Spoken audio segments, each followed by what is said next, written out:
Assalamualaikum warahmatullahi wabarakatuh. Perkenalkan, nama saya Cindy Nurfiana dengan NIM 2207016016. Di sini saya akan menjelaskan mengenai perempuan, norma sosial, dan juga modernisme. Nah, pembahasan yang pertama di sini yaitu mengenai perempuan dan juga norma sosial. Nah, apa sih sebenarnya definisi perempuan itu sendiri? Nah, dalam bahasa Sanskerta, kata perempuan berasal dari kata per, empu, dan juga an. Per berarti makhluk, sedangkan empu berarti mulia, tuan, dan mahir. Sehingga dapat diartikan bahwa perempuan adalah makhluk yang memiliki kemuliaan dan juga kemampuan. Lalu bagaimana sih perempuan sendiri menurut pandangan jenis kelamin dan juga gender?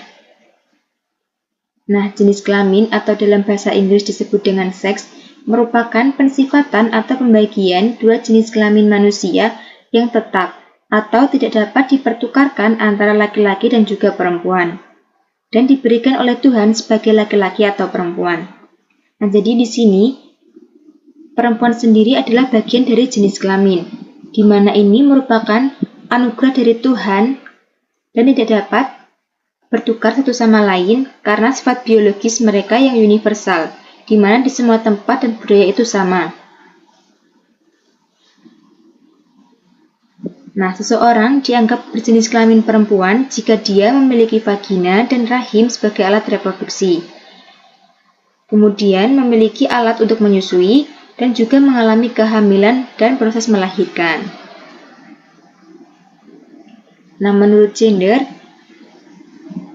sendiri merupakan perilaku atau pembagian peran antara laki-laki dan perempuan di masyarakat tertentu dan pada waktu tertentu. Gender dibentuk oleh manusia dan bukanlah bagian dari kodrat. Nah, kalau jenis kelamin tadi sendiri itu merupakan kodrat dari Tuhan, sedangkan gender ini tuh pembentukan dari masyarakat tertentu. Kalau jenis kelamin berdasarkan sifat biologis, kalau gender ini dibentuk berdasarkan secara sosial dan budaya. Nah, perempuan menurut pandangan gender ini diharuskan menjadi lemah lembut, emosional, cantik, sabar, penyayang, pengasuh anak, dan juga pengurus rumah. Nah, dari adanya gender ini membentuk karakter perempuan dan laki-laki, di mana laki-laki dianggap maskulin dan perempuan dianggap feminisme.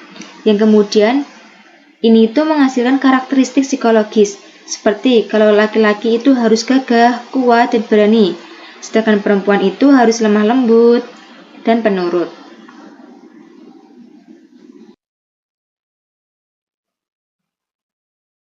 Yang selanjutnya kita akan membahas mengenai norma sosial.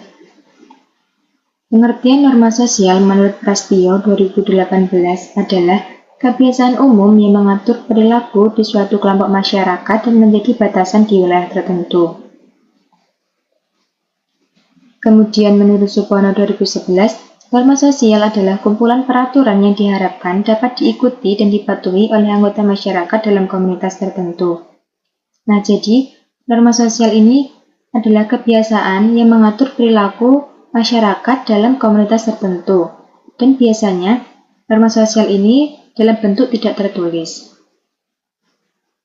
Nah, bagaimana norma sosial terkait dengan peran perempuan? Nah, masih banyak orang yang salah memahami peran kaum perempuan. Mereka percaya bahwa tanggung jawab perempuan hanyalah menyangkut urusan domestik atau kerumah tanggaan, dan fungsi reproduktif atau melahirkan. Nah, karena hanya memiliki fungsi reproduktif, perempuan hanya berada di rumah untuk merawat dan melahirkan anak. Selain itu, masyarakat umum masih memiliki pandangan bahwa peran perempuan yang hanya menyangkut urusan domestik atau kerumah tanggaan, sehingga banyak perempuan yang memiliki tanggung jawab lebih banyak dan lebih lama dibandingkan laki-laki. Nah, selain itu pula, status perempuan di Indonesia secara tradisional juga dikaitkan dengan peran ibu rumah tangga. Selain itu, secara hukum adat dan agama, perempuan dianggap berada di bawah kedudukan laki-laki. Yang selanjutnya, perempuan hanya dianggap sebagai makhluk second class yang diciptakan oleh budaya yang bersifat patriarki. Nah, di mana menurut budaya yang bersifat patriarki ini, laki-laki itu selalu mengontrol perempuan, menghalangi mereka untuk berkembang dan mencapai potensi mereka. Nah, di mana kondisi ini itu tidak hanya terjadi di Indonesia, tetapi juga di banyak negara Asia. Pembahasan yang kedua yaitu mengenai perempuan dan modernisme.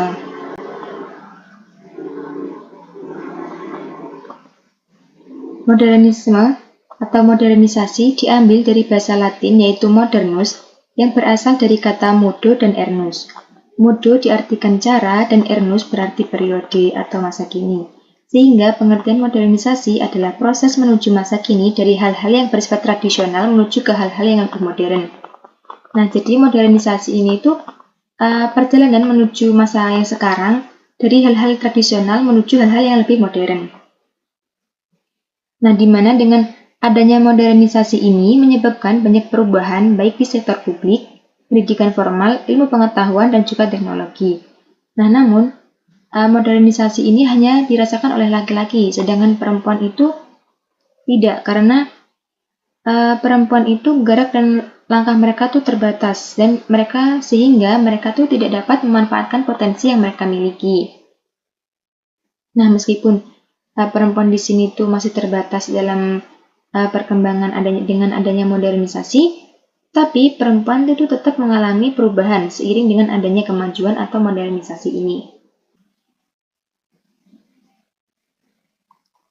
Nah, peran modernisme bagi perempuan yang pertama yaitu mengenai kesetaraan gender.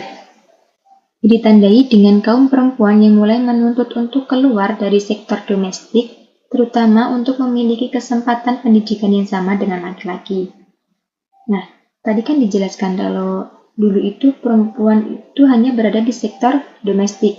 Nah, sehingga sekarang dengan adanya modernisme, perempuan itu mulai menuntut untuk keluar dari sektor domestik untuk bisa berada di sektor publik selayaknya laki-laki. Nah, cara yang dapat dilakukan perempuan yaitu dengan menempuh pendidikan.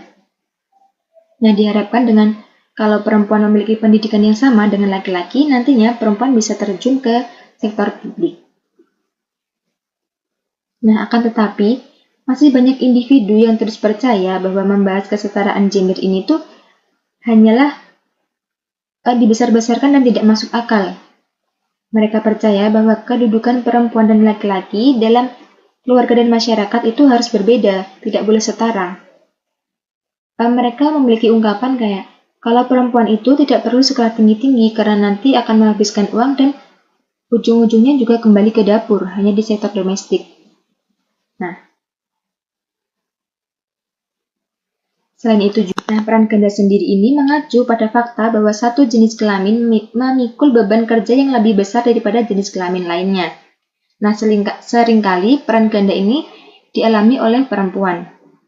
Nah, di mana perempuan dianggap mendapatkan peran ganda ketika ia melakukan tugas-tugas pada ranah domestik serta melakukan tugas-tugas di ranah publik. Yang selanjutnya mengenai pilihan peran perempuan dalam kesetaraan gender. Nah, dengan adanya kesetaraan gender, ini itu menimbulkan beberapa pilihan peran perempuan. Setelah adanya modernisme, perempuan kan memiliki kesetaraan dengan laki-laki. Nah, dalam hal ini, perempuan bisa memilih peran mereka. Yang pertama yaitu peran sebagai ibu rumah tangga. Ia bekerja di ranah domestik, di mana biasanya ibu rumah tangga itu mengurus keluarga seperti membersihkan rumah, memasak, mencuci, melayani suami, dan menyiapkan keperluan sekolah anak. Atau juga bisa memilih peran sebagai wanita karir yang bekerja di ranah publik, baik bekerja untuk orang lain ataupun memiliki bisnis sendiri. Dan yang ketiga, mereka juga bisa memilih peran sebagai multitasking. Nah, multitasking ini itu adalah menyelesaikan beberapa tugas sekaligus baik dalam waktu yang sama atau berpindah dari satu tugas ke tugas lainnya dalam waktu yang singkat. Nah, maksudnya, meskipun perempuan memilih untuk bekerja sebagai wanita karir di ranah publik baik di pemerintahan maupun swasta, perempuan juga tetap menjalankan peran mereka sebagai ibu rumah tangga di ranah domestik. Banyak kaum perempuan yang saat ini memilih jalan tengah karena dianggap lebih manusiawi dan tidak menyimpang dari sifat perempuan mereka.